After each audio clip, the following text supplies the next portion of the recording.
Bonjour et bienvenue pour ce nouveau point hebdomadaire, aujourd'hui sur la sécurité.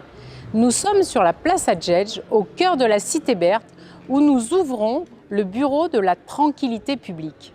Ce bureau de la tranquillité publique a pour vocation d'avoir des agents îlotiers, des agents anti-incivilité, des médiateurs pour régler les problèmes de voisinage, pour prendre les pré-plaintes, et nous aurons aussi 2 médiateurs pour les aides numériques.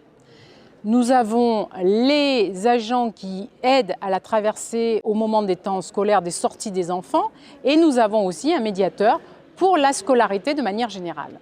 Ce bureau de la tranquillité publique voit le jour dans un projet plus large qui s'appelle Berthe Village, où nous avons l'intention de requalifier des places avec des centralités très fortes pour retrouver des usages et une sociabilité qui a peu à peu disparu dans la cité.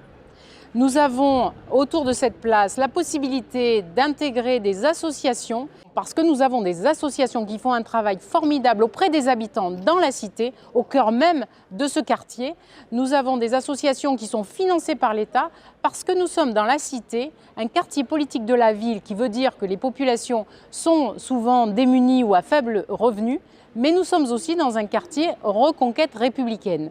C'est pour ça que nous faisons un travail très important, police municipale, police nationale, avec des effectifs qui sont montés à 60 agents sur le terrain, plus une brigade CRS occasionnellement, qui vient conforter et travailler avec nous sur tous les échanges, et notamment avec le centre de supervision urbaine, qui a vocation à mutualiser les moyens.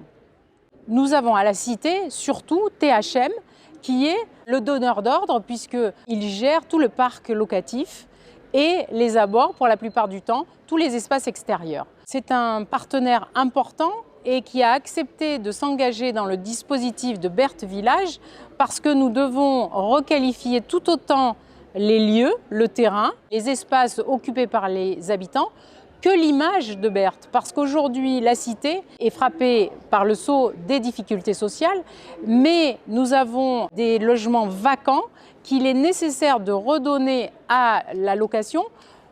Parce qu'économiquement, ce n'est pas viable d'avoir des appartements qui sont fermés, et 2, ça fait des appels pour les squats, et bien sûr les squats en entraînant d'autres. Nous avons aussi ce problème à résoudre. Nous avons mené des actions très fortes sur la dératisation de la cité, parce que tout ça participe à un faisceau d'engagement, d'action, de résolution pour qu'on vive mieux à la cité Berthe.